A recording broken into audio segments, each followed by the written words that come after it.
one. Hello there, diamonds in the rough. This is DeathToBoredom with Mr. E.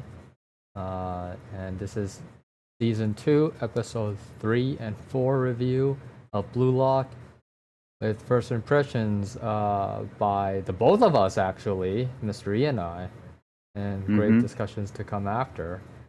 Now, what are your first impressions of these past 2 episodes? If you want to. Yeah, no, like, so the first episode, I mean, it was We can like a lot of, recap a I mean, little. it was really just like a lot of action for these 2 episodes. Like, we Mhm. just got to see a lot of on the field action and everything, and a lot of amazing plays kind of get, worked out on the screen. And it was kind of just the nonstop action for 2 full episodes, it really felt like. I mean, the second one kind of had a couple other things going on, I suppose, with Rayo a little more, um, like giving the audience a kind of a deeper look at him and everything. But still, we did get to see him on the field a lot and whatnot. With his team being with Nagi against Rin and Cheeto's second squad. But this first episode was just, I mean, not as I mean, looking at my notes, I'm just seeing like I have probably half the amount of notes for episode 3 as I do episode 4. Oh, that's weird, actually. Okay. Yeah, I mean, I think there's just a lot more just kind of going on in episode 3 where it was harder for me to take notes because it's just keeping up with all of the action on the field, all of this development and within Isagi and everything. Like episode 3 definitely focused on Isagi's journey, whereas episode 4 was a little more on just all characters, kind of like catching the audience on what's going on with them and whatnot. But yeah, this episode 3 was Isagi was the main attraction for it. Just we got to see him kind of awaken yet again, kind of take a big step forward, realizing what he needs to do in order to compete with this the top 6 in their program, as well as to prepare for the battle ahead in a sense.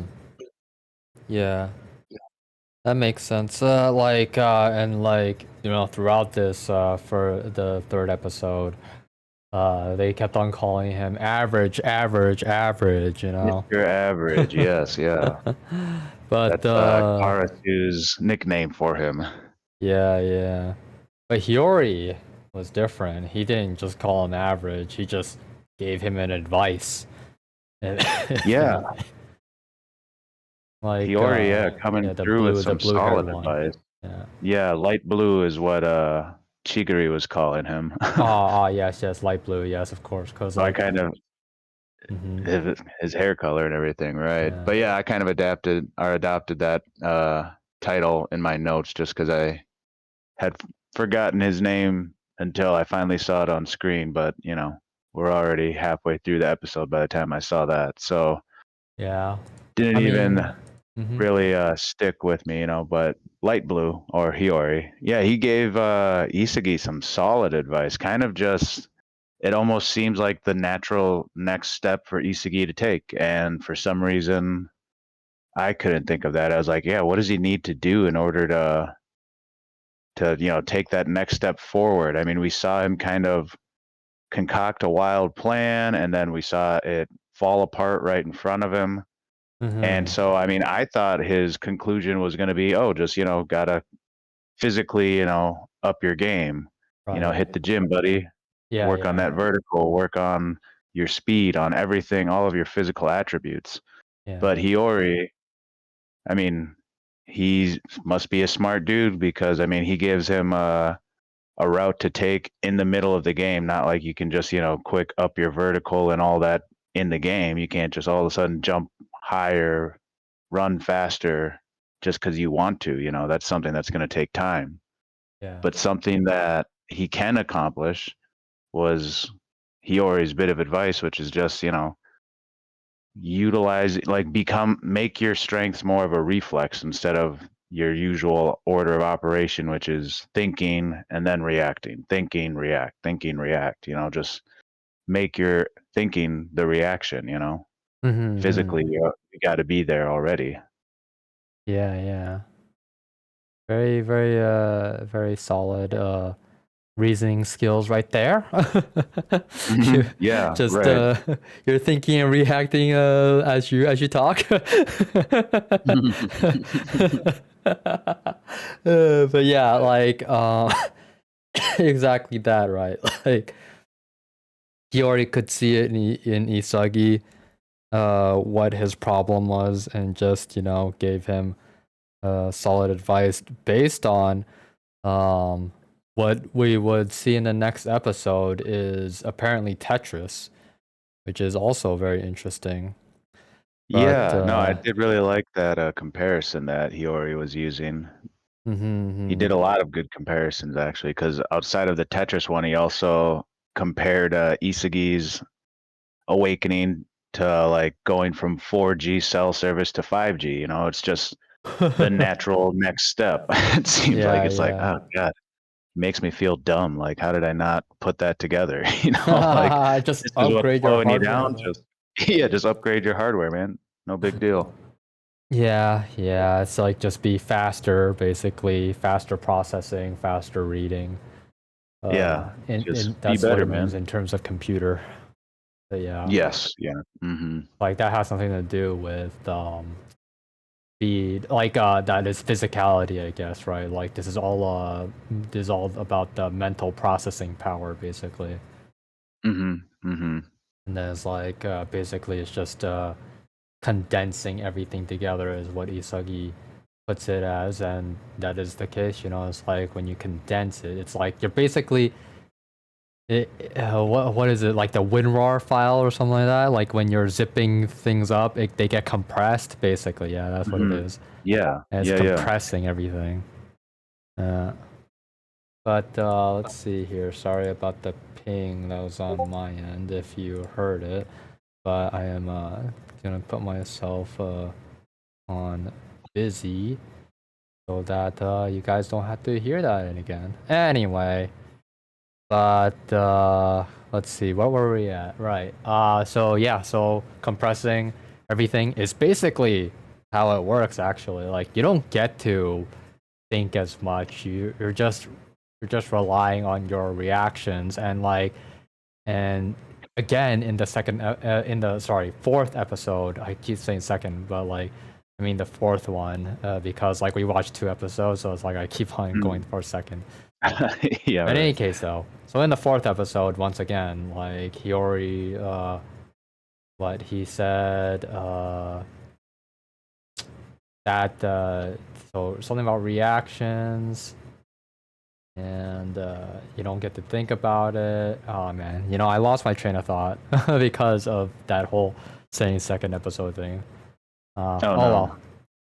I mean, But yeah, I we mean, might end up just getting. going on, yeah, just going on about what Hiyori was kind of talking about, I suppose. Maybe I can help you get back on track. Yeah, so he's comparing it to what, Tetris, to the phone game. He's saying that instead of upgrading like software, like his Yes, yes. Okay. mind and whatnot, he was already there. But yeah, that upgrading his hardware, right? Removing, like you said, compressing all these thoughts, and what it would do for him in reality would be just making himself more reactive instead of being slowed down by his thoughts, having those thoughts, his senses, everything just reacting to it instantly instead of thinking and then acting. Mm-hmm. Oh man, like I had it, and honestly, I needed to interrupt you to be able to get it. No, I've Yeah, ruined it. yeah. Okay, Oh well, gosh. yeah. Oh well. I mean, the point really is that just like you you you just do it. You don't. Oh, that's what it was. It's a result of him building himself up. That's what I was trying to get at. It's because Mm, of everything that he built up that is able to work that way. It's not something that just happens and like you're already and you're like you upgraded. It not at least not necessarily. It's really just taking a different approach uh with the abilities that you've already built up, basically is what it is. Yeah. Uh, Right. Yeah, like there was one thing that Isagi had mentioned during that conversation with Hiyori where it was like he came to the realization that he was trying to just continue working with with what's been working for him. He was no longer trying to improve. He was just trying to make what he has work. yeah, yeah. And so then that kind of he already opened up his eyes and it's like, come on, man, you can't just, be okay with where you're at. You have to continue to improve because, hey, you didn't make it to the top 6 here. If you want to get to that next level, you have to keep on working. You have to find out what's not working for you, what's slowing you down on the field. And luckily, yeah, for Isagi, he got teamed up with Hiyori because, I mean, if he didn't get teamed up with this guy who's able to kind of put that together for him, how long would it have taken him to figure that out? He would have been out of the program maybe already by the time he put 1 and 2 together. Yeah, yeah, because like I mean, if we're talking like I actually wanted to go back to past episodes Mm. because at some point he actually already came to the conclusion to stop thinking and start doing like right away. And if we go back to why that was the case was because of Nagi. I was And just gonna say, yeah, freaking uh, Nagi. Yeah, it took away his team's victory because he helped awaken Isagi. exactly, he's like, why are you so slow? Like if it were me, I would just quit at that point for being so slow. I just do it, bro. Just do it. Right. But Nagi is Nike's new spokesperson. Just do it. yeah.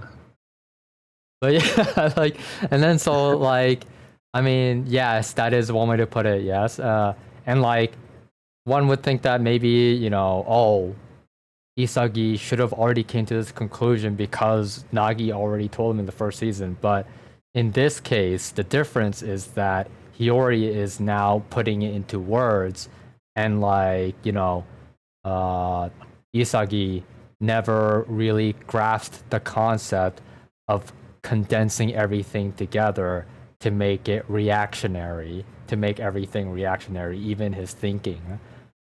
And that's the difference, right? Like one is telling you to stop being slow.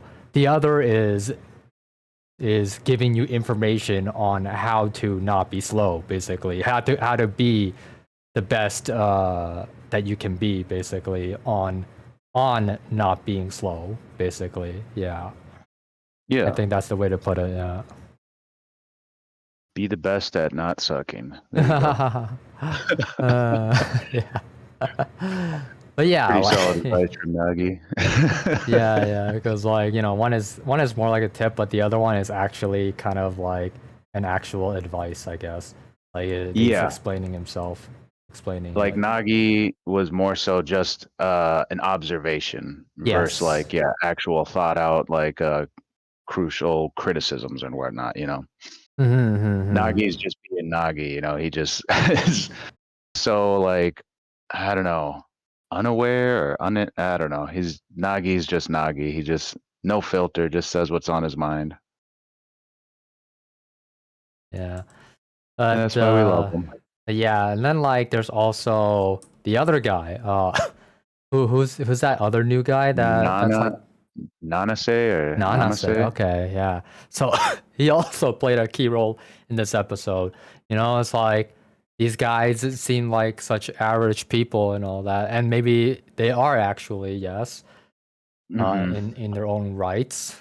Um, but I mean, obviously he already has a little bit more going for him. But like Nanase though is like, if he wasn't lesser than Isagi, then he wouldn't, be trying to work with Isagi, which is like the Mm-hmm. funniest thing about all of that, right? Is that like it's kind of like saying you do need weaker players. Yeah, in a sense. I mean, like the way I'm thinking of these two guys right here is as nice of guys as they are, like I literally refer to them in my notes as like Isagi and the nice guys do this. Yeah. They're they're just kind of stepping stones for Isagi that are going to help him develop his own game. But as far as I can see right now, yeah, I don't see them lasting too much longer in the program. Right, exactly. Because, like, That they help him, but who's helping them? Yes, exactly right. Like no one's gonna help them like stand out and everything. Like, and as soon as Isagi gets the help that he needs from them, I mean, he's gonna just be kind of leaving them behind.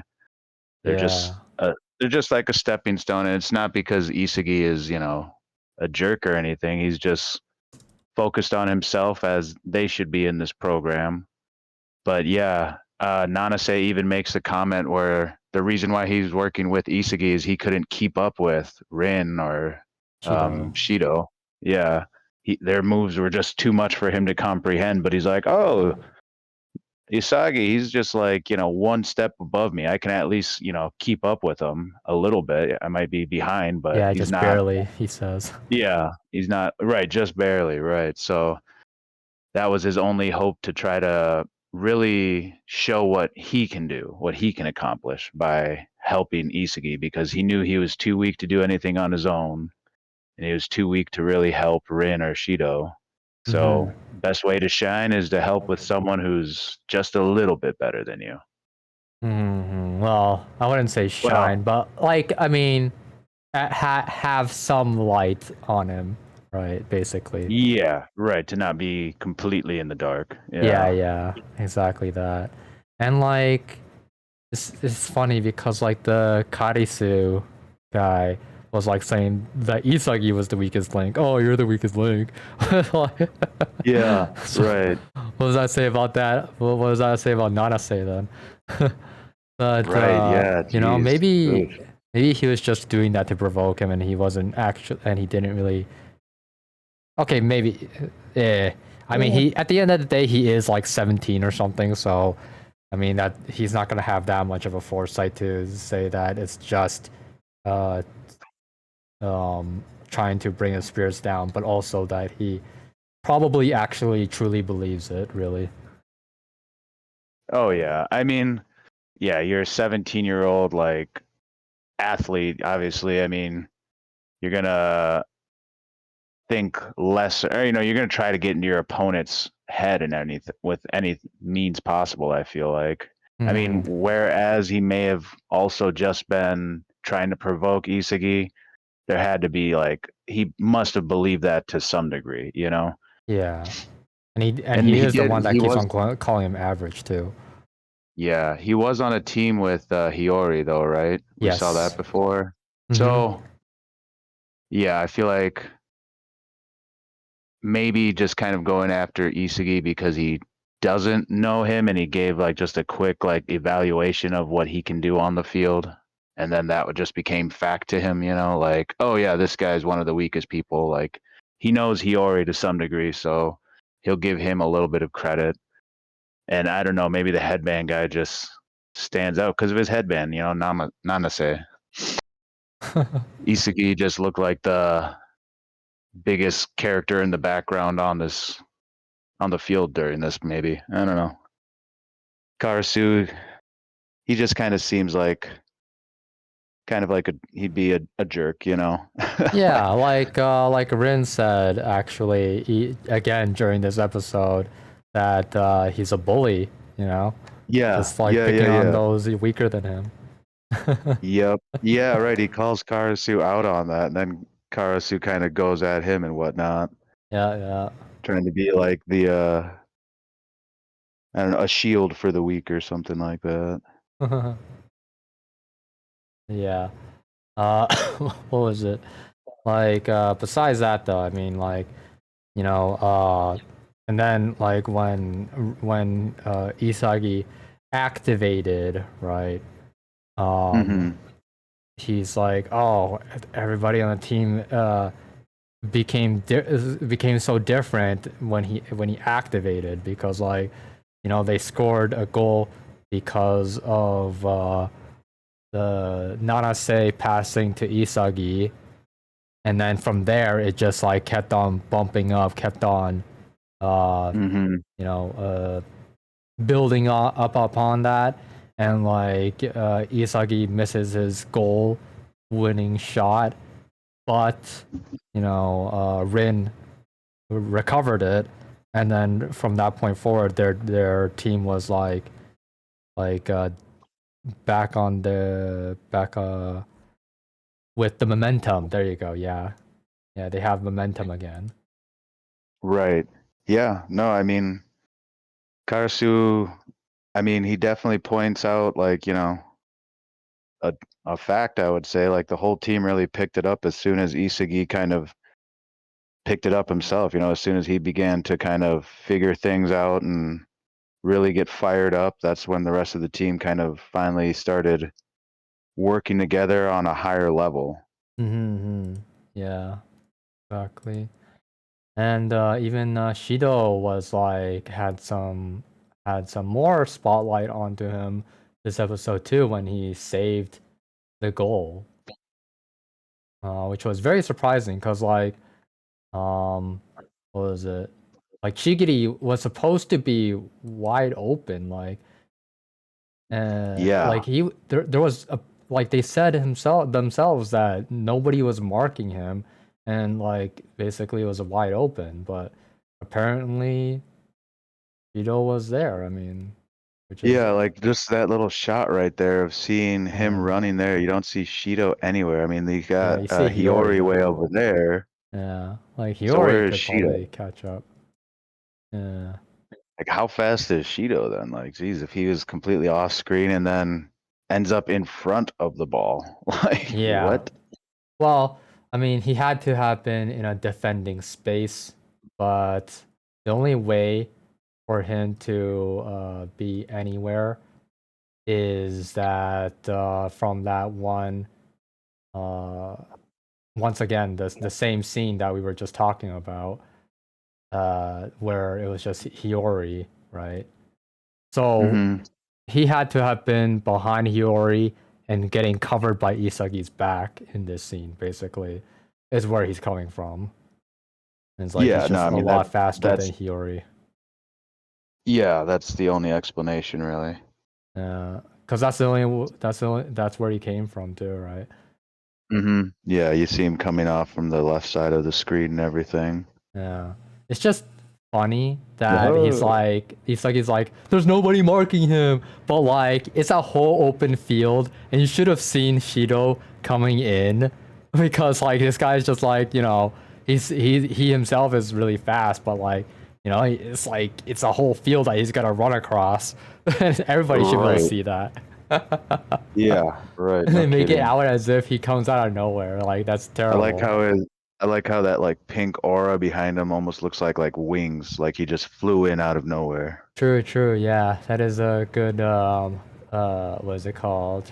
Uh Observation you're making. Is like it almost looked like wings, and it's like black electricity coming out of it. And that's Yeah, Shido. right. Yeah. In any case though, I think we covered just about everything that we needed to before the final, which is here really. Is okay, so this is another weird thing, right? So they do their link up and then go into a triangle. Basically they're doing their triangle thing, and then Yep. somehow Shido comes in once again. Like he was all the way Freaking back there, Cheeto. and now you're, oh, what the. Rin was back there with Shido apparently. What the, Huh. look at that. It's like, what are you Yeah. doing back there, Rin? Why are they both on defense right now? Yeah. Yeah. In any case, though, so then who was he linking up with? Then is another question, but whatever about that, really. So let's just keep going with this, and then we got Nanase, we got Rin, and we've got Izagi doing the triangle, right? Mm-hmm. But yeah, okay. So by that point, if Rin's there, then obviously Shido's also somewhere too. Yeah, right. There you I have mean, it. just because Chigiri's like the fastest on the field doesn't mean the rest of these guys aren't fast. Yeah. What's also crazy is that like he has not won any of the exchanges with Hiyori. Like every time that he faced off against him, Hiyori has always managed to pass to someone else without fail. Like he was not able to Really? block the ball. Yeah, I think Wow. there's at least two, maybe three exchanges between them. There's at least two, With but like Hiyori it and felt like Chigiri, there you're may have been saying? three. Like here it is Wow, that's again. Like pretty impressive. this is Yeah. probably the third one. It's Yeah, and always Chigiri and Hiyori, but light blue and misread. yeah, right. Yeah, that's actually a really good observation too. I didn't notice that before, but yeah, if Chigiri with all his speed was never even able to stop a player who's considered, pretty average on the field right now, kind of speaks Exactly. volumes to his abilities. Like, Right. what do you have besides speed, dude? Yeah, yeah. I mean, not just that though, but like also Hiyori's abilities too, right? Like he's Yeah, that's a quite good point. naturally Yeah. good, actually. Yeah, instead of taking away from Chigiri, we should be giving some props to Hiyori. That guy's Yeah. pretty impressive. And I mean, Like if he he was was on doing fancy Karasu's footwork team, there too, yeah. Like that. yeah, little back pedal there. hmm Oh, and then he also holds Shigiri back with his hand. If you Mm, missed that, I don't know if you missed that. I did miss that, but yeah, that's interesting. Both Karasu and Yeah. Hiyori, yeah, use their hands Like he a he lot more than other he's players. always so calm. So it's like he understands Shigiri to the point where he just keeps on outplaying him and Yeah, just making the pass to whoever he needs to take it to. yeah, I would say that's definitely something to worth mentioning. Yeah, his calm demeanor through it all, like. Doesn't he admit in the next episode he was expecting Rin or Shido to get that ball? Exactly. Yeah, I was gonna mention that too. But yes. Yeah. So that's pretty wild. Yeah. But I mean, maybe that's instead why he's so Isagi calm takes it. because he knows he's passing the ball to his two best players and one of them will make a play. Right. But then unexpectedly, Isagi's like, "Nope, mine." Yeah, yeah, yeah. And the thing is that this was also just a recall or to bring back what Isagi found to be the key to his winning goal in the last episode, if you can remember that.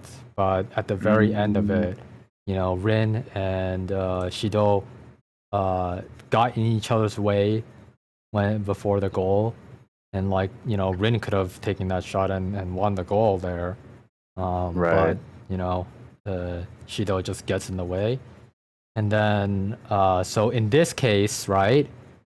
Yeah, Hiyori's gonna pass to these two again, but they will get in each other's way again, and that's Yeah. why Isagi gets in between them and just shoots past them, because like that is like while they're busy looking at each other when trying to get the ball, he sneaks in through between them and like catches them by surprise. And like, I mean, he probably wasn't thinking that they would like be all surprised and like just let him take the ball or whatever. But yeah, that's what happened, right? Like they both got surprised by him sneaking in through them, Hmm. and then like yeah, just they let him have it because well, I Right. mean, at the end of the day, right? He probably was that fast, right? That they had to let him have it.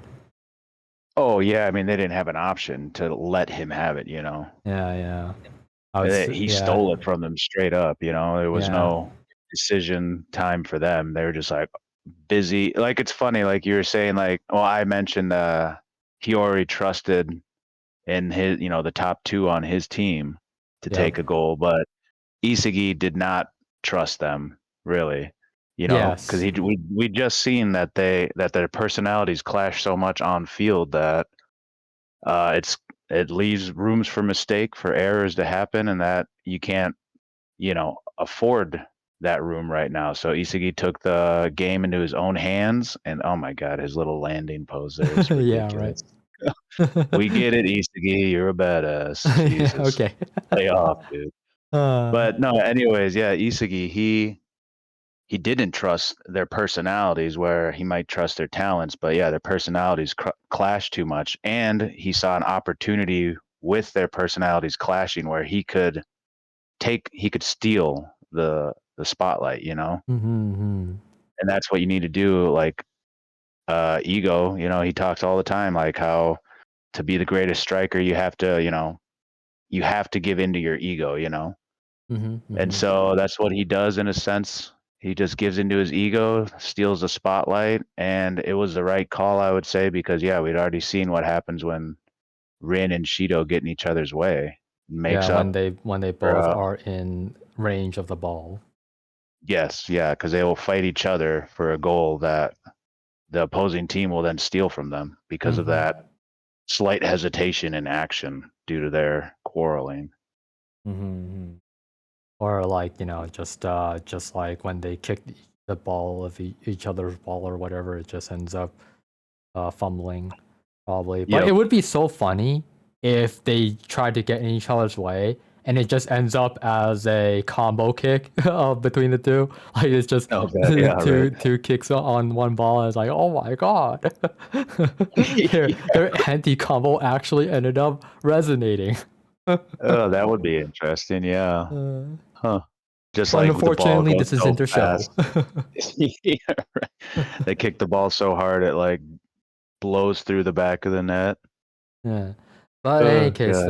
though, I would have to retort against that claim that that he doesn't Hmm. trust him. If anything, he trusts in their personalities to get in the way, so Yeah, that to he take could get full the goal. advantage. Yeah, there you go. I mean, that's another thing right there. That's another spin on it right there for sure. Right. Like he trusts that he knows enough about their personalities that they will give him the split second he needs to run between them. They will get in Yeah, each no, other's way. I trust in your abilities to do that. to get in each other's way. You will Yeah, get no, in I each like other's that. way. I believe in you guys. Well, that's actually probably a better way of putting it because otherwise, why would he try to barge between them? Like he Right. knew that, yeah, he knew that there would be that space right in between them because they'd be pushing and shoving for the ball, and he could sneak in there and then do his awesome Spider-Man pose. That's awesome, Spider-Man. Well, oh man. Superhero landings. Come on, man. Soccer. Like, chill out, dude. Oh yeah. Let him have it. Holy cow, bro. Let him have his cliche pose. Everybody deserves one. Yep, Uh, exactly. and then for the Oh, fan God. service, Yeah, now he's getting mounted. he's getting mounted. Oh yeah. Oh, yeah, fan All for the service. Fujoshis. uh, Yeah, speaking of that, that's what the next episode's basically about, huh? yeah, right. That's the first impression of the second of that fourth episode is that that's just an entire Fujoshi fan service episode right there. Uh, Mm-hmm. Before we go into that, but it's worth mentioning, yeah, Shido right here, his change in like personality and tone. I mean, just the expression on his face right there looks so much more friendly and Human, I like you guess, maybe. like you mentioned, he seems more like he respects Isagi a lot Yeah, more yeah. after he made that Looks so play and respectful everything. now. But yeah, Yeah, I he doesn't mean, look like he a did get his villain goal. lurking in the shadows. Yeah, yeah. I might come to like your explosion. It's like in a game or something. Good. Yeah.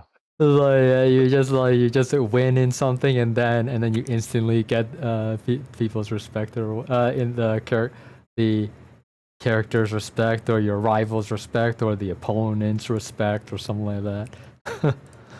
So funny.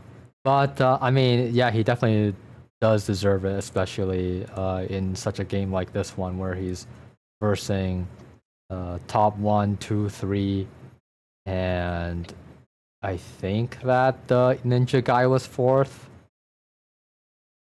I don't actually know though. Yeah, he was. He was fourth because Glasses guy was fifth and Nagi was sixth. So yeah. In any case, though, but yeah, like it was nice that you got a villain as a teammate once again. Really, I mean, this is like the second time at least. Um, if you don't count Nagi anyway, but if you count Nagi, then he would be the third. Hmm. Hmm. But yeah, and Hmm. then there's Ego who finally acknowledges Isagi by name. Full name. Yeah, Yeah.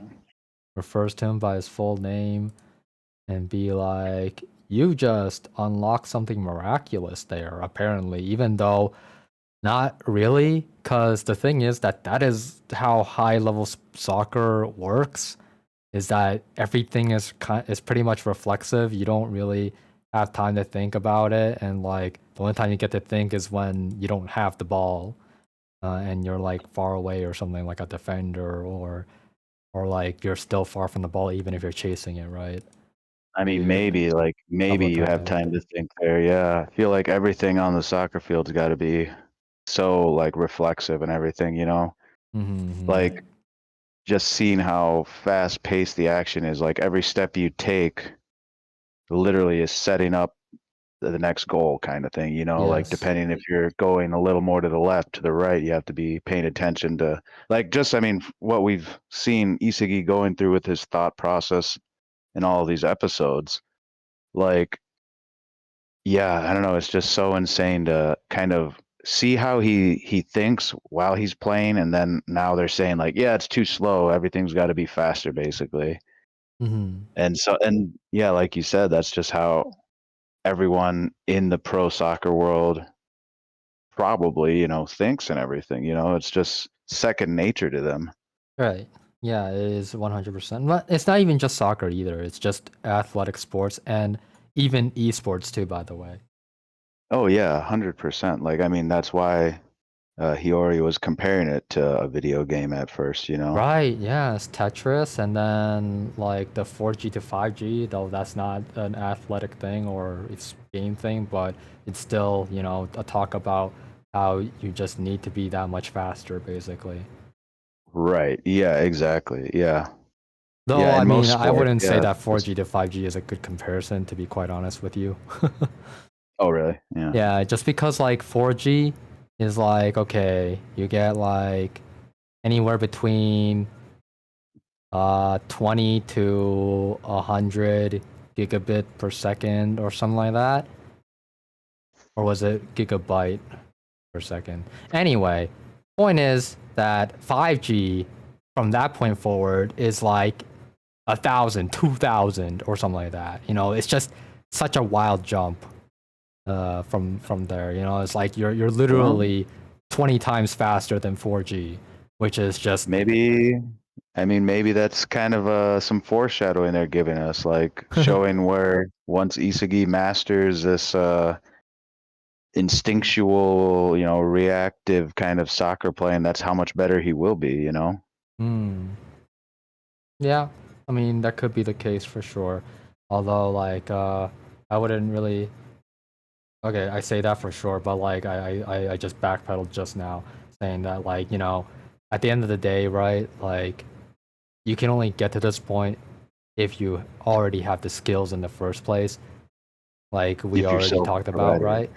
And Yeah, yeah. so it's not that you went from point it's not like you went from 10 points to 100 points or 100 points to 1,000 points.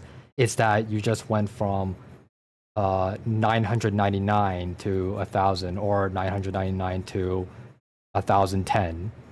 It's that like insignificant of a change in the I don't know macro space of it all, really. Because or I guess macrocosm, because there's microcosm, right? But in any case, though, point is that like he just steadily improves it from there, and like just that little bit of difference is all you need to be the difference between a pro player and a great player, right? Basically, like it's the same with esports and all that. So like I've watched esports for so many years, whether it's FPS or third-person shooter like Overwatch or Super Smash Brothers was a fighting game, but obviously a very different type of fighting game. But that game, Super Smash Brothers, in general, not even just Melee, but like Melee is like the most top level in terms of technical skill. But like, you don't even have to really think about that one. It's like you take the latest one, Super Smash Brothers Ultimate, and it's like a Smash Melee player that transitions to Smash Ultimate would not be able to take the top spot. They would not be able to like be, the winning a tournament, basically. Yeah, for sure. It takes a special kind of thinking, basically. So, with Melee, a Smash Ultimate player would not be able to win that one because it takes too much technical skill that takes so much years of practice to be able to perfect.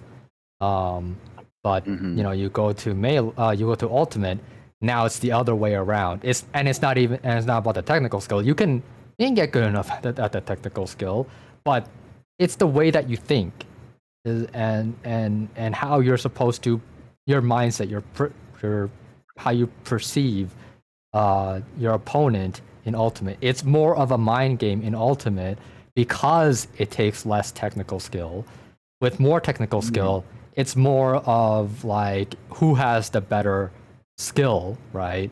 Who comes out on top in skill wise, and like will ultimately play the better mind game.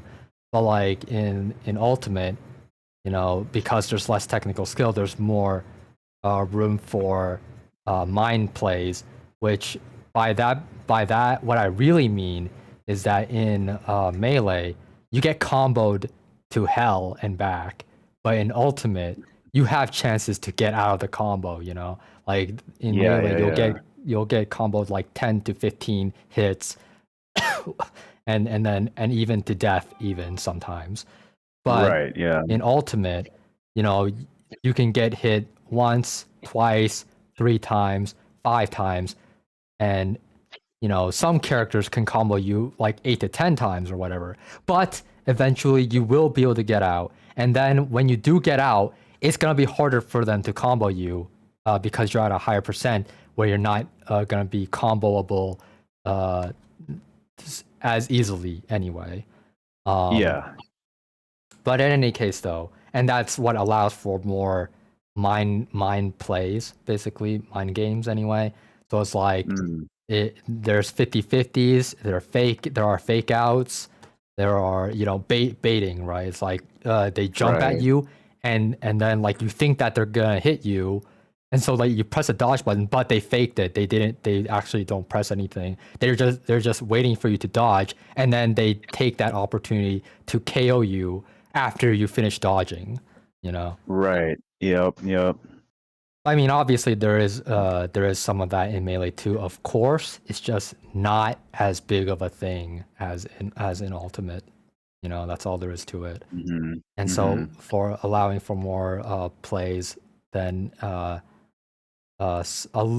people with just a little bit lesser skill have more of a chance to get the top spot, first place, or beat the best player in quotes. Yeah. Right. Interesting. Yeah. It is very interesting. But in any case, though, and that's the same with soccer, right? Like, they keep calling him average, but then like, and then it even shows when he's like one step behind on kicking the ball into the goal, right? Mm-hmm. So he just like uh, people believe that he's so average because of just that, right? But at the end of the day, it's like he already saw that he could improve instantly, and he did, and it was just just don't think about it and just go, because you need that half a second, millisecond to go that much further, just enough to kick that ball when you need to, right? Yeah, yeah. But Hmm. yeah, I mean, and so it's not all about skill. There's mind games is just as important. Mental uh, capabilities is just as important for sure. Um, but yeah, I mean, and he did build himself to the point where he is able to actually do it. Break everybody's image of him of being average, because he did have it all along. It's just that he just spent too much time thinking. So Right. that's what I was Yeah, really getting at exactly. with all this. Hmm. Yeah, it's Well, just yeah, like you that little bit of push is all he needed. yeah, and then we saw that little push, like the effect that it has, So I'm just really excited to see that start to like have the snowball effect in a sense, and just him continue to grow and take on even more impressive opponents. Hmm. Yeah. But yeah, like very like so let's just like go into this just a little bit. I was very surprised because like, first season they didn't really lead on that Fujoshi bait stuff. But the second season they're really leaning on it.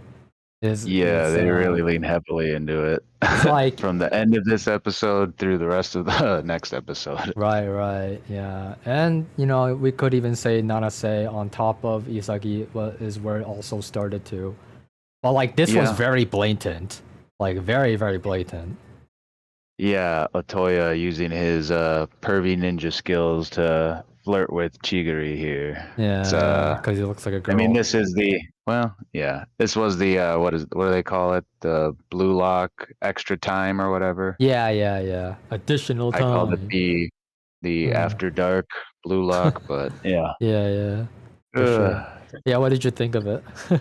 Yeah, Tell it me was about it. goofy. It like I always like these little things because um these little after the credit scenes because though they just kind of give a goofier side to these characters that we don't really get to a lot more screen time of because before we were completely kind of unaware of what Otoya's personality was like and then we see him messing with Chigiri here and doing his little pervy womanizer ninja arts Yeah, on him and yeah. he says, "Oh, it always works on girls." Yeah. And Like Karasu is just kind of I don't know, I guess he's not surprised really. Seducing girls. Ninja art seducing girls. hmm. But yeah, I mean, Hold up, uh Missy. I've caught the legit one as well. What is that supposed to mean anyway? But in any case though, but yeah, I mean, when you don't got the animation of season one, you gotta lean on other things to like please some of the fans, at least some other of the Hang on to fans. some of your demographic, yeah. Yeah, the other demographic, basically. Yes.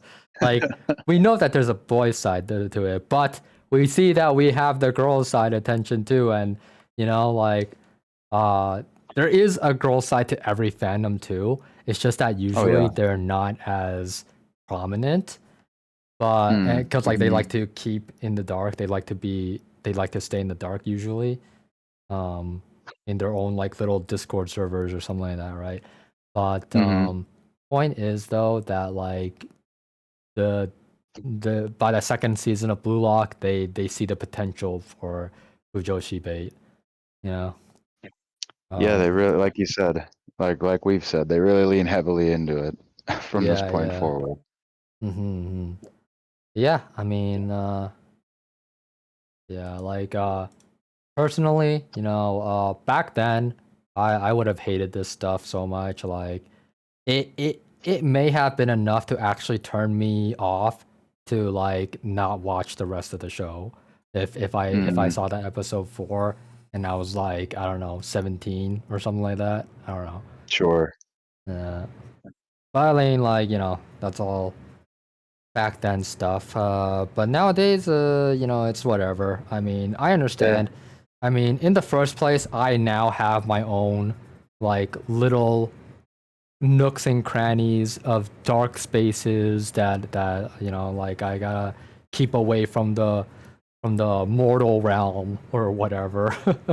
you know. Mhm. Yeah. So I understand just as much as the Fujoshians like, okay, you guys, you girls get your wish, and like, this is an all boys anime, so like, when else will be the opportunity to for you girls to get your Fujoshi bait, right?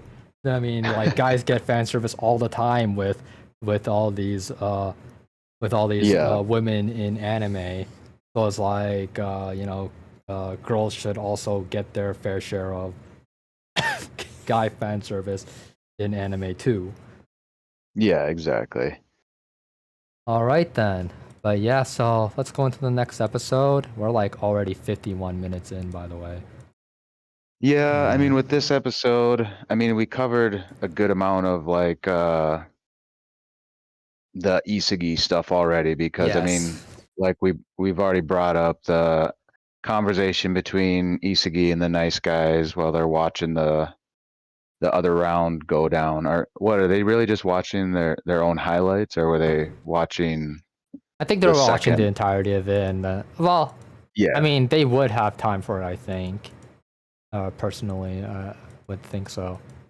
right.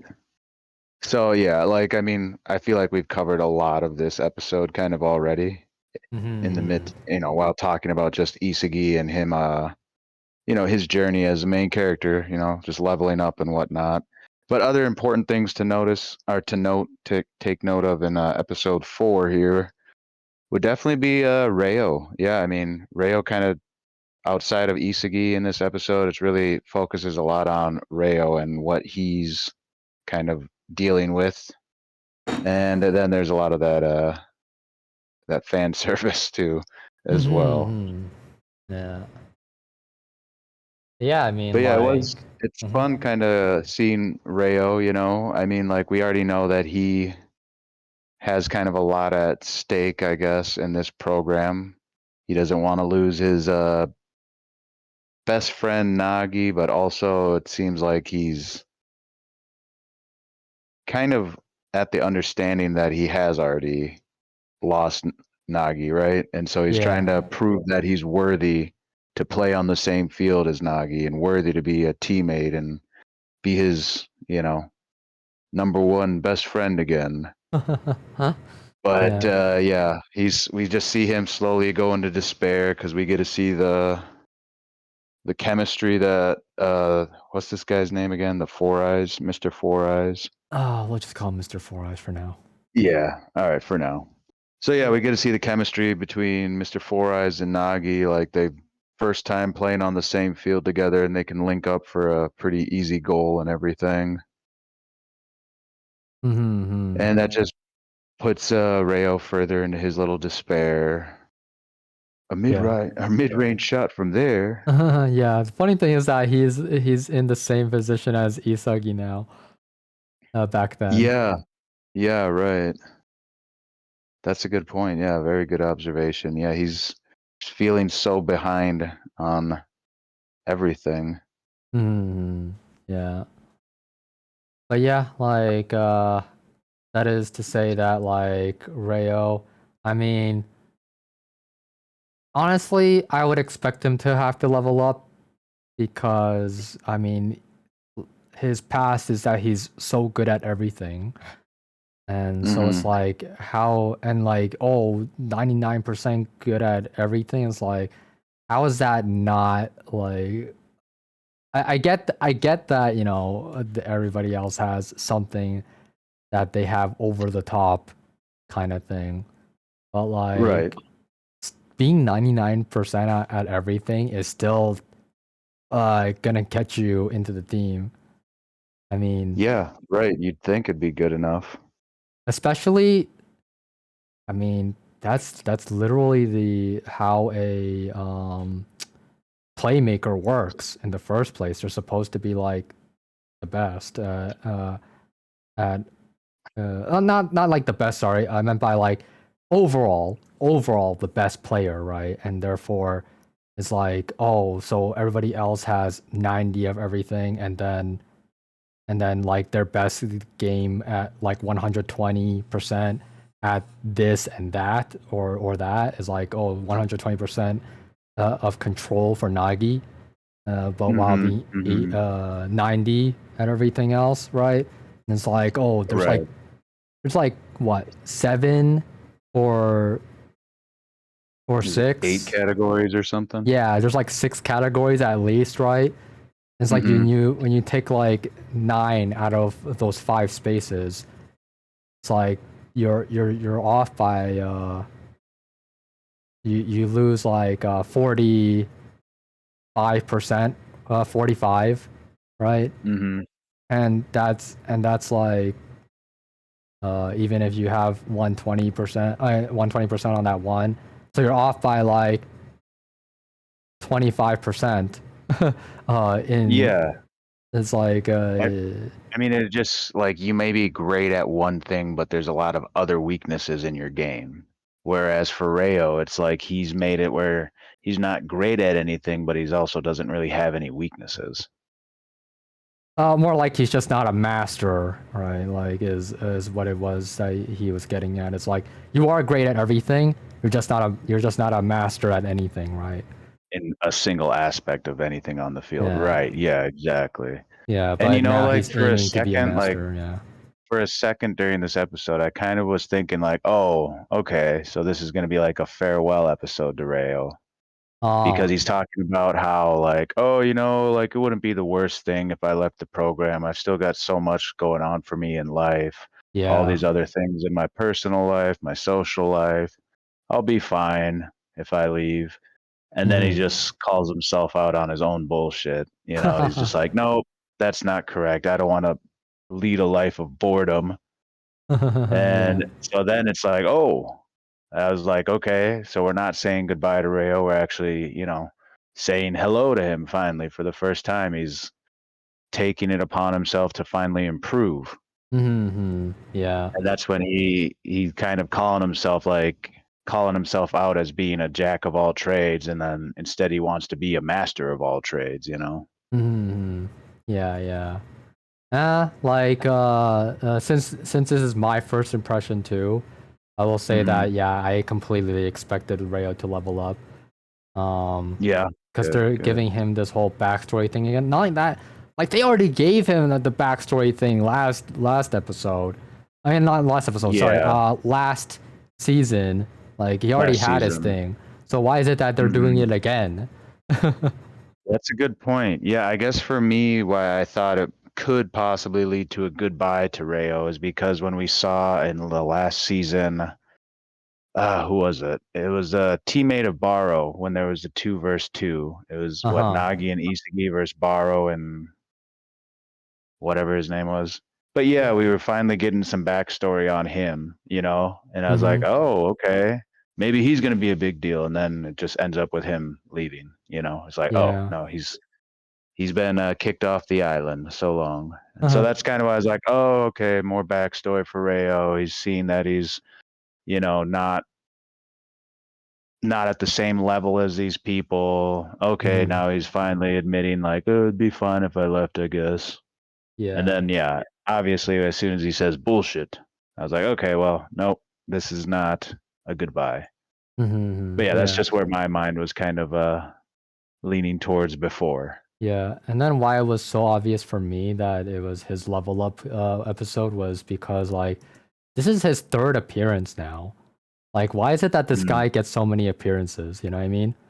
Like, right. Yeah. they have to be building him up at that point.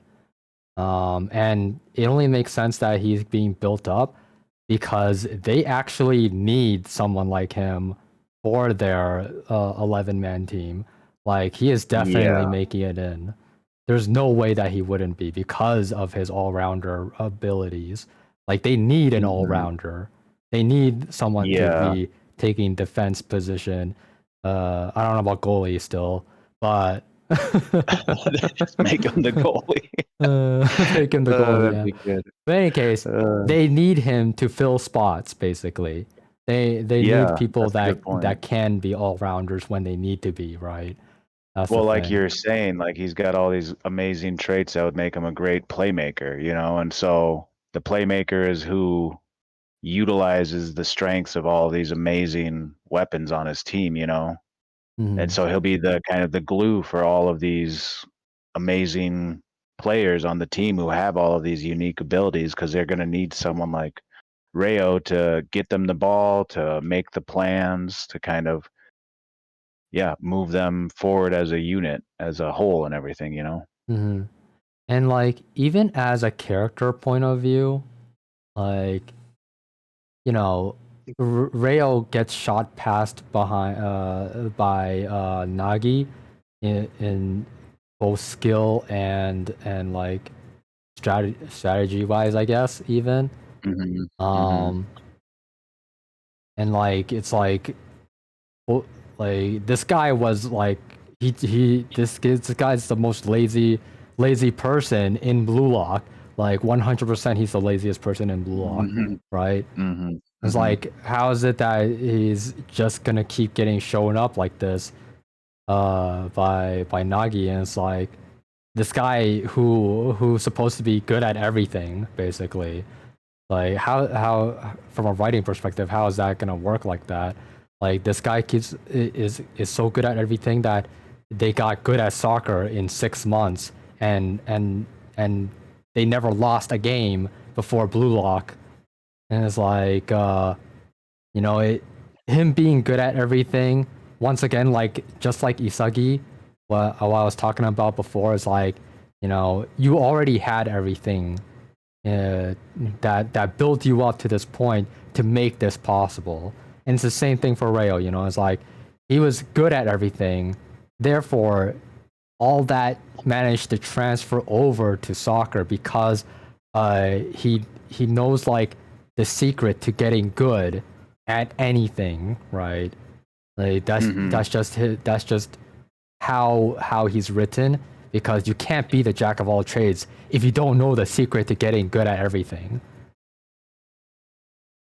But yeah, so Yeah. like all that's to say is like yeah, it was pretty uh, obvious to me that this guy was gonna be playing a big role later on.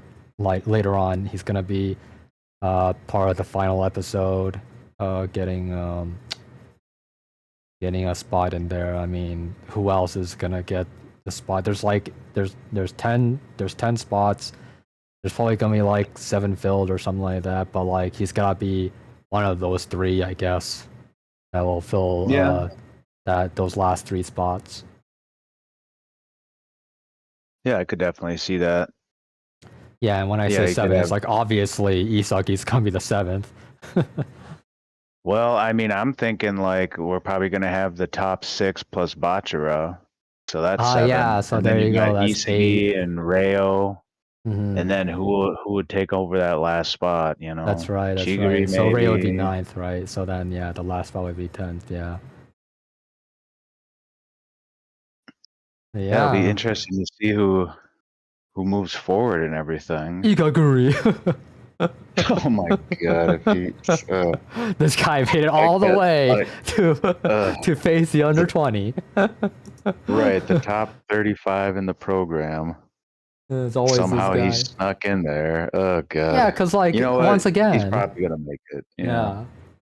Like let me just say, like after his big breakout, getting that score, they just end the game right then and there. It's like, oh, you guys lost now, haha.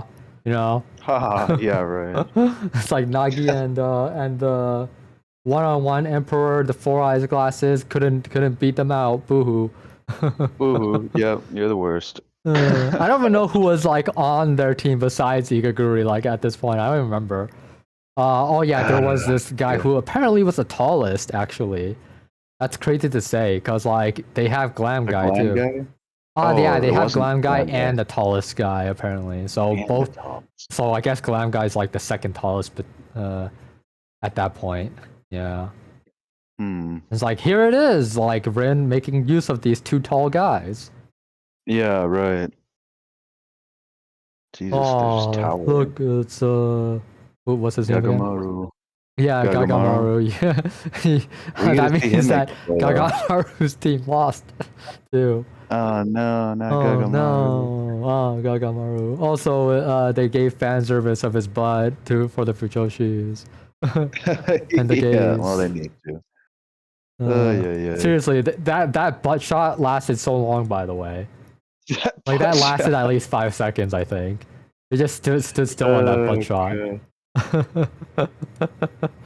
Oh man, if only I could find it again. But whatever. Anyways, though, like anything else want to go into it with your notes since you had more on it. Yeah, like I got so much going on in here, but mostly because what, like a bunch of it's at the beginning with Isagi kind of getting, learning about what is wrong with his game, and what he can improve on. And Mm-hmm. then besides that, it's just kind of small notes on Rayo's development throughout the episode, which we've kind of gone over already. Yeah, I mean, Yeah. now he's going to aim to be a master of all trades. Oh yeah, I mean, it's pretty cool that he's being a copier now. Like I feel like that's That's something right. that'll come in handy if he does make the team with Yeah, the yeah. if you go against a U20, then maybe he'll be able to even copy like their styles or their like ways of getting goals and whatnot. Because Mm-hmm. yeah, we already know like if that Loki kid is on the U20 team, like yeah, Yes. they're gonna be pretty intense to play. So Rayo would definitely come in handy there if he's able to copy their abilities or at least gain an understanding that he can relay that information to his teammates. Okay, That'd now be that pretty you said sweet. Loki though, we gotta talk about that. We're gonna have to branch off of that right now. Yeah, go ahead, go ahead. So like that at the end we find out about how like uh this guy doesn't think that any of the strikers fit the bill. They're like not good enough for him. Um Yeah, right. I forgot What's what his his name name? was. Itoshi Rin's brother, Rin. right? So then Itoshi Sai, that's his name. Yoshi Sai, yeah, Sai. Yeah. Yeah. It's like shouldn't I mean there if Blue Lock is facing the against the under 20, then Loki has to be a part of the under 20 then.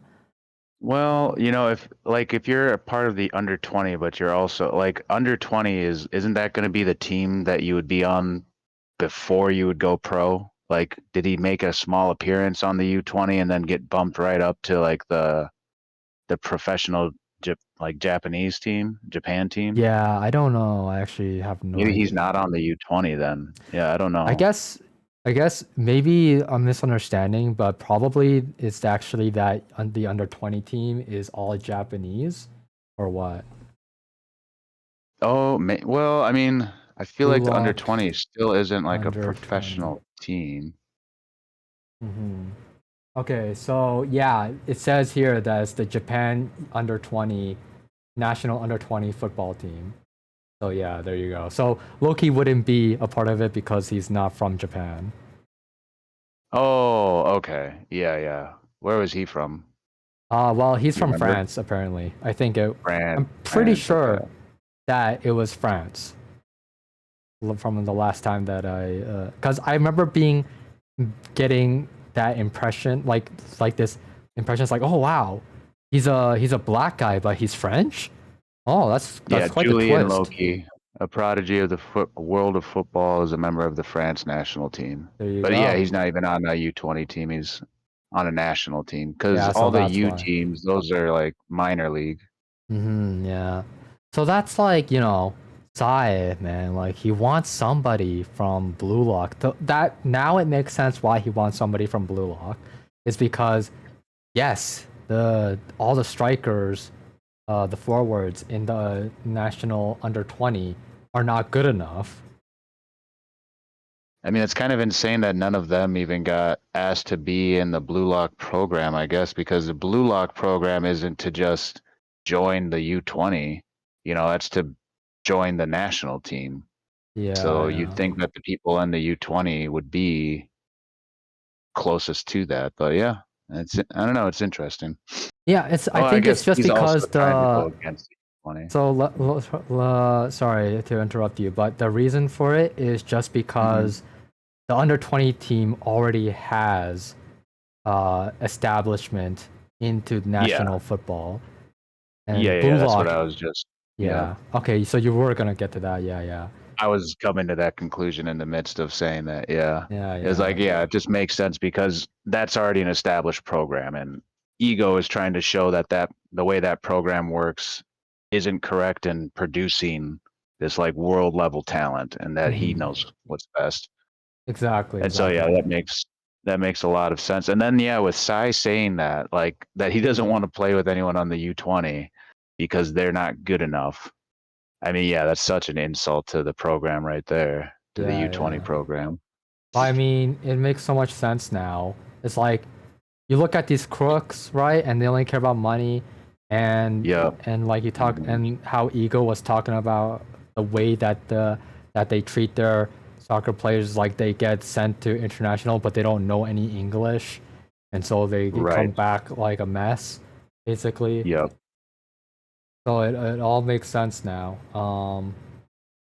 But that is to also say that like now that we're talking about this, I now have this conclusion that actually it's probably not going to be just one player in Blue Lock that's going to make it out there and like, there that that everybody else's soccer dream is over because to say that your Blue Lock team can beat the under 20 when they're all forwards is really sending some kind of message there. It's basically sending that it's not just gonna be one player that's gonna be like making it into nationals. It's gonna be at least 10 players that's gonna make it to R- nationals. Well, right, because I mean, isn't the wager right here with the JFU? Isn't Hmm. that to like replace the U20? Like if his team beats the U20 team, then they become the new U20 team, basically. Was that what they Is that said? correct? Oh And man, I like I I don't actually remember. Like forgot. Yeah. I feel like that was the stakes at hand. Or was Hmm. it just that if the U20 team beats Blue Lock, then Blue Lock is done? Because you know what, that makes more sense. Because I don't think Ego would want to then be like, oh yeah, we're the U20 team, because he's trying to like basically abolish the U20 program. I mean, like either way though, if they win against U20, then that's already sending a good enough message that like these players are good enough to play in nationals, right? That's all that really matters out of all of this. Yeah, so I mean, any of those players in the program are on the Blue Lock team. They could go to a different country and play for them if they were good enough. If they got offered, like if I don't know, say Isagi wins the Blue Lock thing and he's the number one player and he gets sent to the national Japan team, then like everyone else on the team, like Rin and Shido and everything. I mean, obviously it feels like they would be getting offers from other teams, Yeah, there's like no way around that the they wouldn't. world. Yeah, right, There's no exactly. point Because in yeah, those right? those teams would want the best, and if these guys are the best in all of Japan right now, then you'd really only be weakening Japan too by taking away that resource. Like, oh, you know what? You guys say Rin can't join your national team because he failed your stupid program. He can join ours then and destroy you guys. Yeah, right, Could be exactly. on the Chinese national team, or he could Right? be on the French national team, wherever he wanted to go. Yeah, that's actually pretty wild. Yeah, yeah. Yeah, I like why I come to this conclusion though is not just because of that. Like those are all great logics that I also came to the conclusion of. But like what I want to really point out was how Ego has always tricked them. He's always like Yeah. saying this and that. It's like, oh, 300 people, and then he later reveals that like everybody got the lowest number in their branch or whatever. Yeah, right. Yeah, there's Like he just originally keeps on only tricking them over and over again. Ego's a So villain. yeah, and so They're not that's to really say even playing that soccer. it was never the intention that it was just Mm, gonna be one striker to come out of on top of all this. It was just to give them that mindset to be the that only one to come motivation. out on Yeah, top. right, exactly. Yeah, because if they all knew right away that like, oh yeah, we're gonna have like a top team of like 10 of you guys, you know, really get a huge chance in the professional soccer world after this. Yeah, it just wouldn't make it quite as competitive.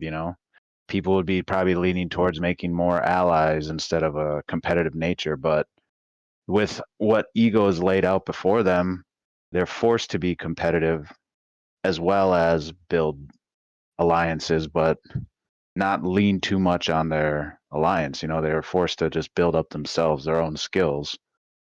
He really put Mm-hmm. them in the most competitive um, environment that he could, by laying it out as he did. Mm-hmm. And not just that, like I also want to mention that how Ego remember that they got a letter to join Blue Lock, and like they're told, okay, your career's over from this point. You can never play soccer again from the competitive level if you lose at Blue Lock. And then Hmm. um, but the thing is, they got a letter. They came to join, but nowhere was there a contract. Like, who's to say that they can't uh, still compete in competitive soccer after they lose, right? Right. Yeah. I Because guess there is there's no no mention contract of him that signing. tells them, hey, you Yeah. can't play competitive soccer anymore after this. Hmm. So yeah, Yeah. Wow. He really did a masterful job at manipulating a bunch of teenagers. exactly. That's the thing, right? It's all about manipulation, and that he's playing the role of the villain, but he's not actually a villain, right? Right. Right. That's how it always is with Ego. Like that's what I love about his the writing of his character. Yeah. No, they do a great job with ego. At the beginning of our podcast, like he was the one of the characters I really just wanted to learn so much more about, but they still really haven't delved too deep into him. But every time he enters the episodes, yeah, it's just like everything he says, everything he does is just, yeah, like draws my complete attention. Yeah. What's he gonna do next? Yeah, and even in the beginning, Itoshi Sai was also interested in the Blue Lock program. And who's the one that set it up? It was Ego. And Mm-hmm. like he kept that thought to himself. Um, but like so that's to say that these old fogies did not know that Itoshi Sai was so interested in the Blue Lock program because he never said that he was, and therefore they had no investment up until this point. Yeah. Hmm.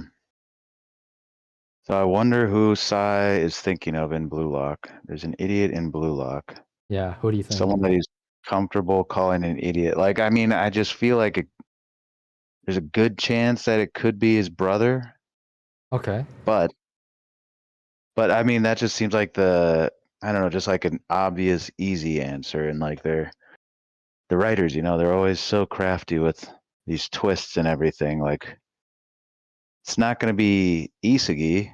Like, why would it be him? Like he's developing, but he's never been like, someone very notable outside of the program yet.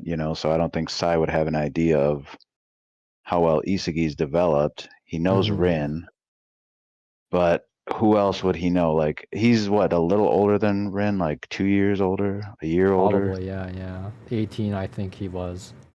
Yeah, so yeah, and Ren was 16. So I mean, like just kind of thinking like who he could have played with and everything. So I mean, probably just about any of them if they're all just about a year younger than him. Oh God, who could it be?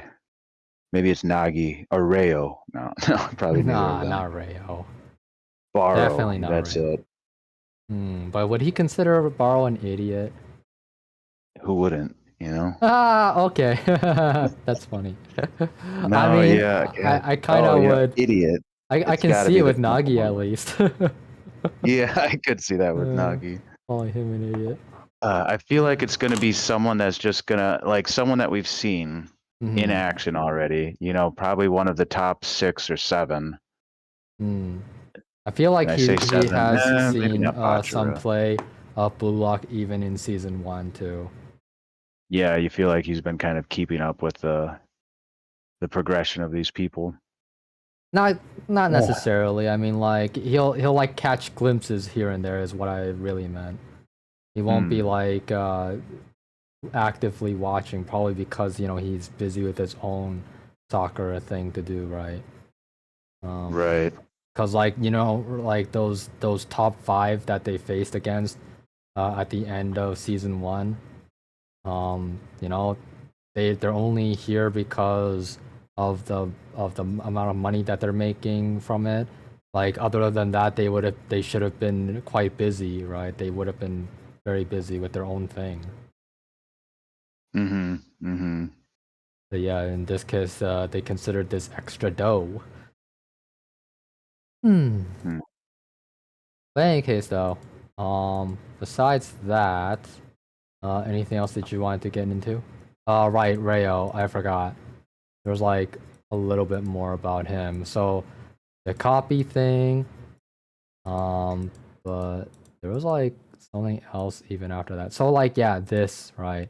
So like, what did you think of him just already having everything anyway? Like, I mean, the is it because like the way that I felt was like, oh my god, you already have all this. Like, come on. Well, what was it really like? You, it's such a first world problem type of thing. That's how I was thinking of it at first. Yeah.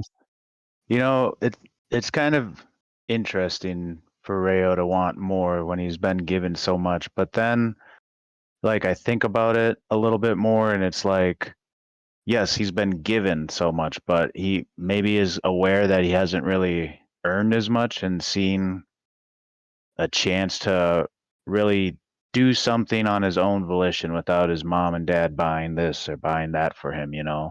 Mm-hmm. Like he could, maybe that's what really is driving him because he wants to, you know, get something on his own, you know, earn it by himself with his own efforts and all of that.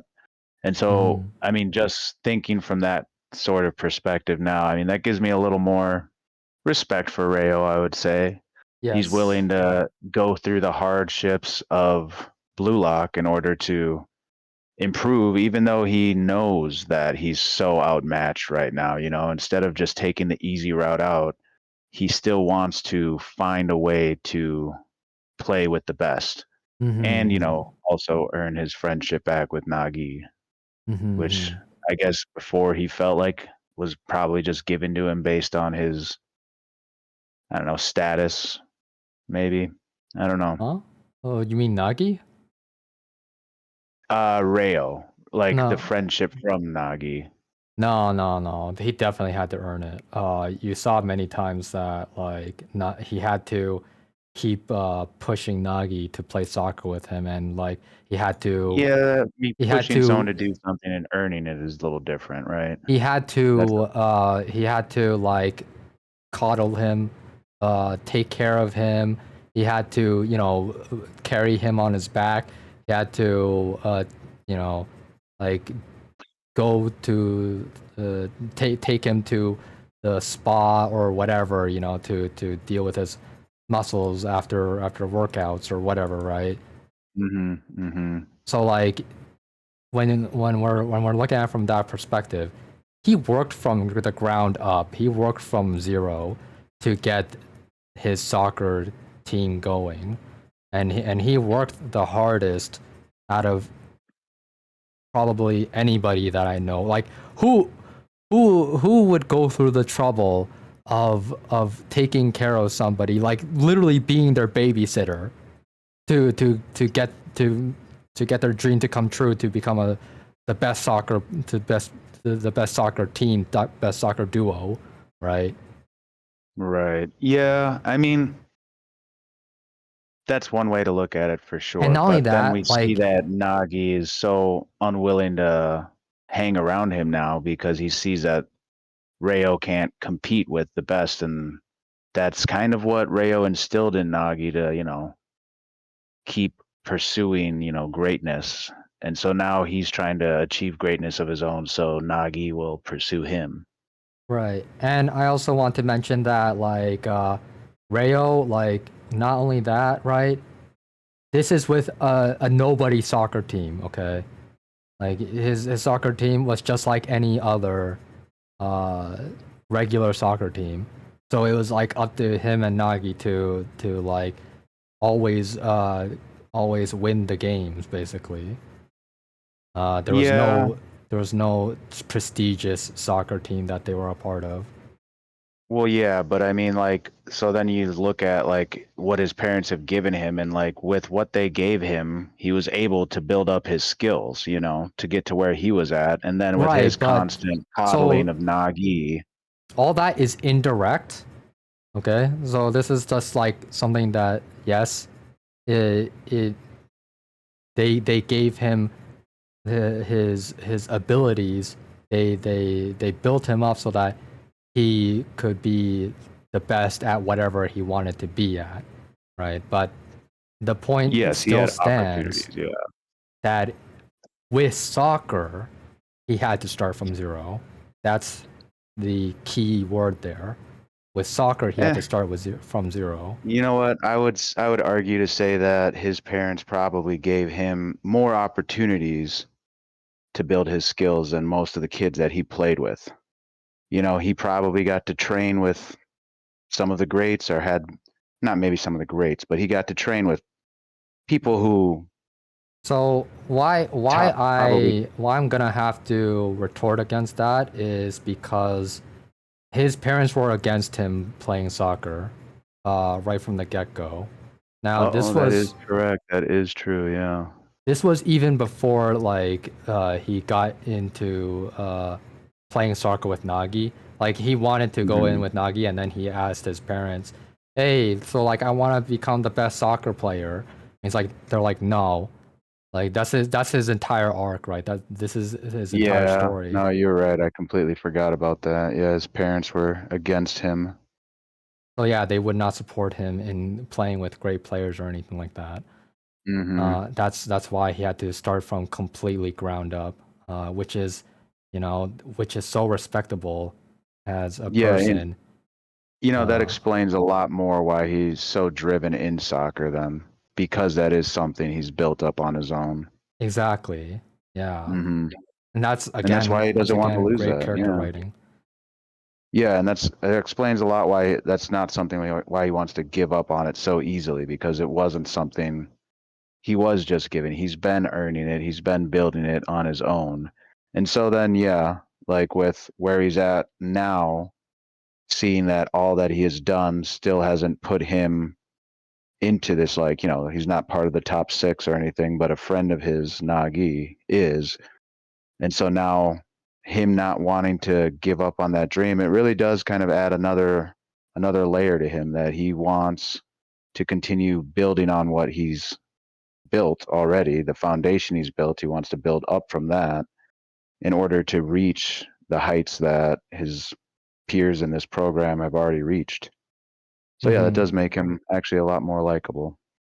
But I mean, Mm-hmm. not saying that I was disliking him at all Oh yeah, yeah. before, but I do appreciate him a bit more now that you've reminded me his Mm-hmm. parents weren't carrying this dream of his.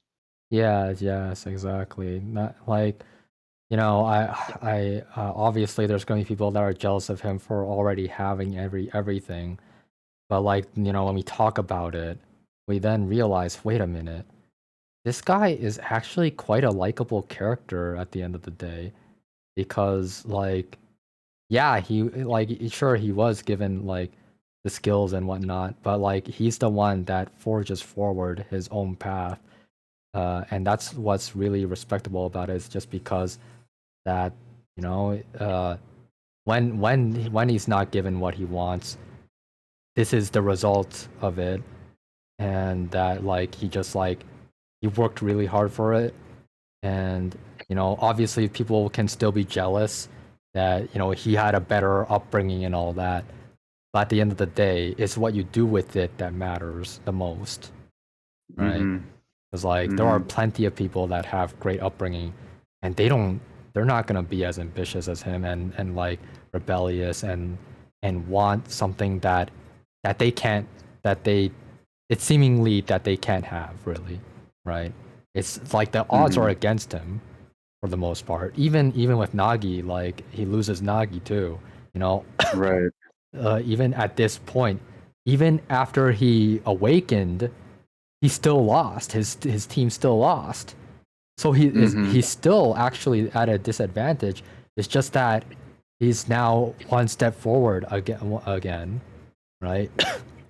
Right. Right. But yeah, so I mean, besides all the fan service stuff, which we barely even got into, but like it doesn't really matter. Besides that though, like, after this talk, yeah, this has really opened my eyes for Rayo. I'm liking him more as a character now. Yeah, I mean, like everyone always loves the underdog stories, and like we're actually kind of seeing Rayo now as having his own underdog story, whereas before he may have seemed kind of like that guy who's got it all going for him. But Yeah, now once yeah. you get more perspective on who he is and what he's working towards and what he's fighting for, yeah, you can Mm-hmm, definitely appreciate him as a character more for sure. mm-hmm, Yeah, good yeah, chat. yeah. In the beginning, he was not an underdog at all, for sure. No, he wasn't Uh, very likable, but yeah, they've done a good job at kind of reworking his character, or not even reworking, but like just kind of diving in deeper, showing more layers to him I'd instead say of that just was the surface reworking though. layer. Cause like, I mean, he had to go through an angst phase. Yeah, yeah, he did go through a lot of anger before. Now he's kind of like Anger, I don't know, despair, despair, yeah. uh, all Now he's kinds of finally things. found a little bit of hope again, Yeah, exactly, even right? at the And end of it. n- Mhm. not only that, like he even tells Nagi to to keep looking down on him so that he could keep improving, basically. Well, right, you don't wanna get that instant gratification and just, Yeah, I don't deserve it lose yet. I don't your deserve that praise yet. We haven't won. yeah. Mhm. And that's the way that it should be with these things, right? Like, keep yourself humble. Basically, is a way to keep yourself humble. Yes. Mhm. Like that's the most important thing about all of this. Is like it's not about what you did. It's about what you do after. How did you take away from it, and like Mhm. can you become a better person after this, right? Right, right. And there's a lot of people like that just they do not accept that. At some point, like when it becomes like a criminal felony, it's like your people just give up on you from the very beginning or whatever. It's like they hear that you have a criminal record, and it's like boom, you already like nobody is gonna acknowledge you or give you the time of day, or they will bully you to hell and back, calling you names and whatnot, or like just having some kind of controversy anyway. But I may be going into something deeper here, but that's it's gonna be for future discussions that have nothing to do with this anime actually. Which will we ever get to that? Well, maybe not like in these episodes, but like personal talks. I'll it'll come up one day between you and me. I'm sure. Yeah, yeah, and maybe even to the public too, because I am very much a public speaker type of guy when it comes to like controversial people. Mm-hmm. Hmm. But in any case, though, I think we should end it off from here. So Yeah, yeah, sounds good to me. all right then.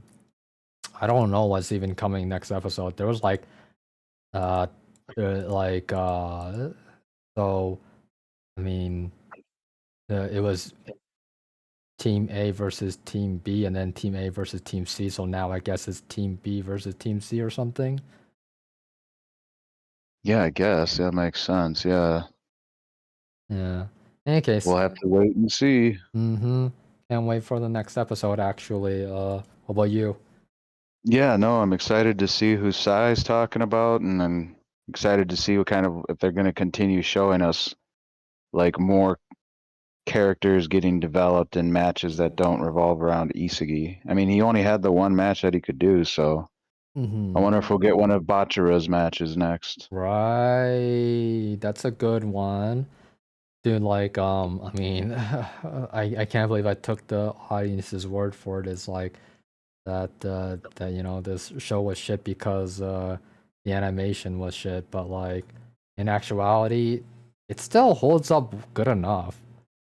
Well enough, yeah, I would say so. Yeah, Yep, I'm glad we continued watching. yeah. All right then. So until next episode, lock off, guys. Lock off. Yeah, thanks for joining, guys. We'll see you next time.